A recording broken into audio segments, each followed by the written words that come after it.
So hi everyone. Interestingly enough, I shared my points of views and my empathy with the Irish people about the state of affairs in the country. And some of the videos that I've made recently have gone viral. They've been shared on multiple platforms, and they're still being shared today. Especially with my statements that I made when I went on to RTE, stating that the Irish people feel that it's unfair and they're getting the short end of the stick by not being prioritized in their own country and other people being prioritized. And I've had a series of mixed responses, a lot of it positive, one or two, it's all through social media, one or two which insinuate that I'm fueling basically the far right, or I'm giving them ammunition for the Irish people to go against immigrants, and for the Irish people to judge immigrants. And some people have also insinuated that I'm a people pleaser, is what the term was recently that I've received, and that I'm trying to essentially, win the confidence of the people for votes or whatever. First thing, let's take a step back. Let's review the statements that I've made before I go in and answer some of those questions, right? And I'd like for people to point out where there's an issue in these statements with what I said. Firstly, if we look back at any video that I've created thus far, the first thing I have stated is that the Irish people are not racist. It's unfair to label them as racist. The Irish people aren't racist. True Irish people, right? Not the fake accounts that occupy the internet space and people that feel confident when they sit behind a keyboard to type hateful messages and racism and all of these things, right? They're not the true Irish people. The true Irish people are loving, welcoming people. They welcome into the communities and they help people to integrate. The true Irish people are giving migrants opportunity within this country to work, to be employed.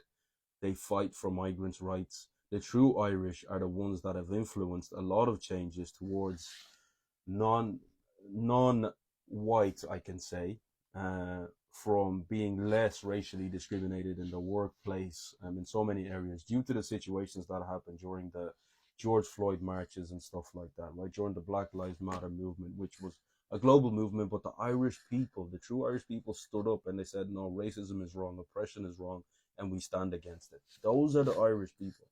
And it is unfair and unjust for me or anybody to label those people, to label the Irish as racist.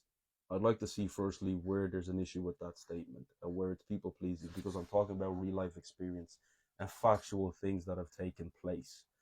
They have come to our aid when we had big issues, a global issue, and now they're having a global issue. What's the issue with us coming to their aid and partnering with them and uniting with them to seek a better outcome for everybody, right? Because the current outcome is not only beneficial for it's not beneficial for anybody right now.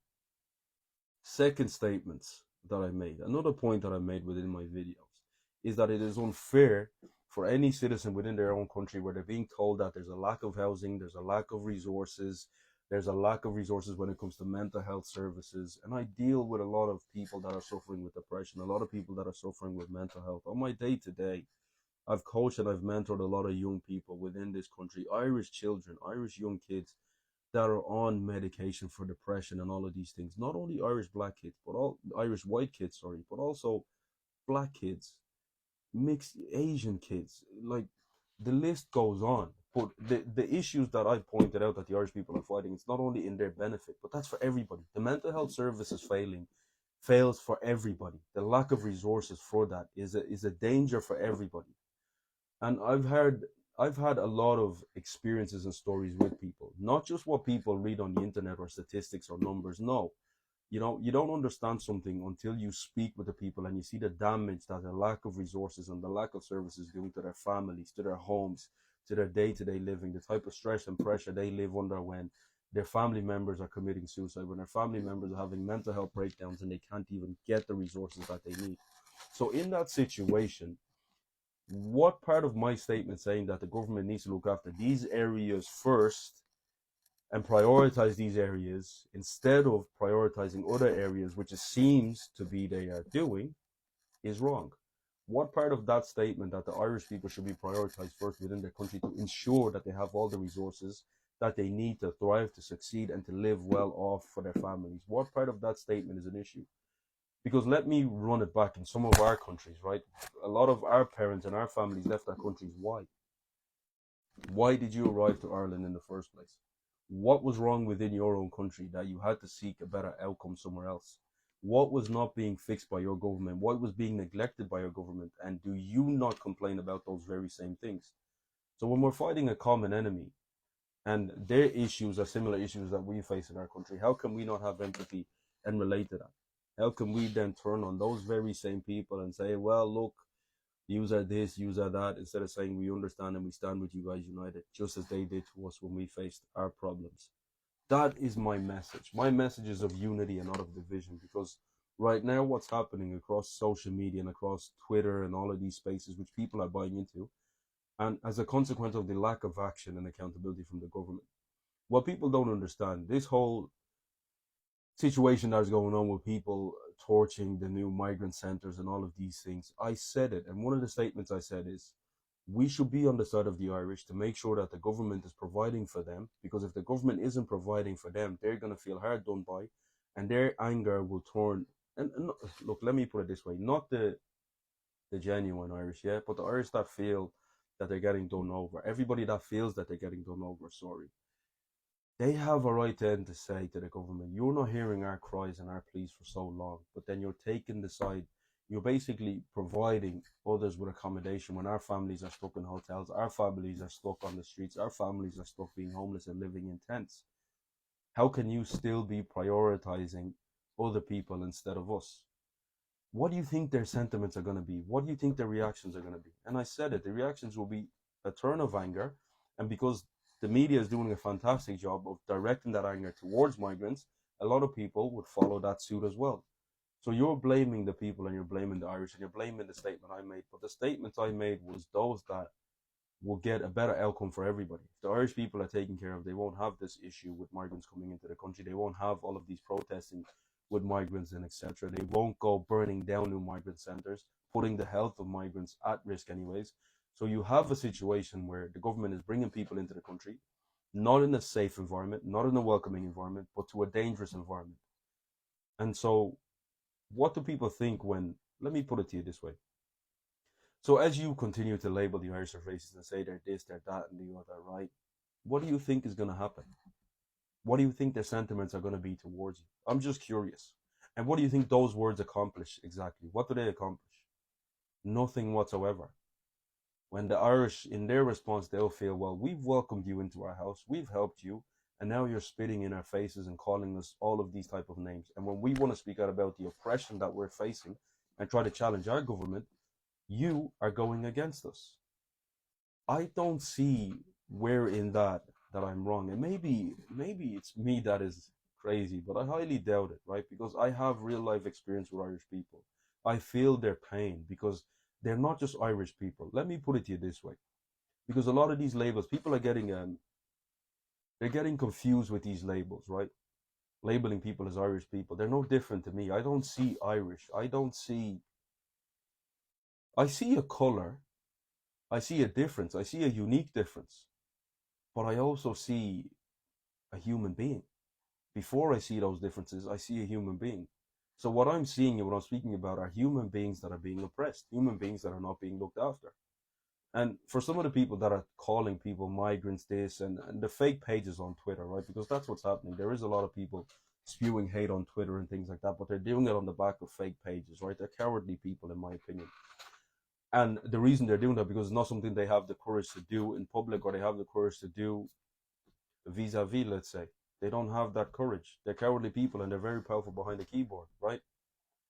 Even those people, what calling people migrants or an immigrant or a migrant, it only explains somebody's nationality status, right? Somebody who's seeking accommodation. It does not define a person. So calling people migrants as if they're this dirty thing or this disgusting thing. They're human being. It's a human being who's fleeing a very difficult situation to come look for refuge in a better place.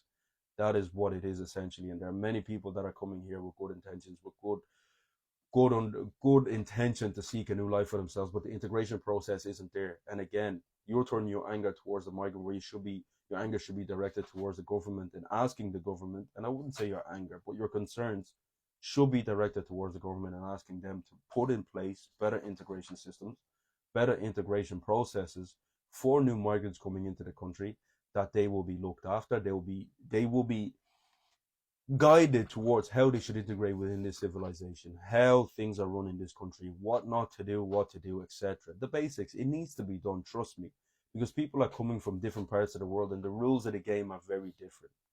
When I came here, the rules of the game were very different and I had to learn.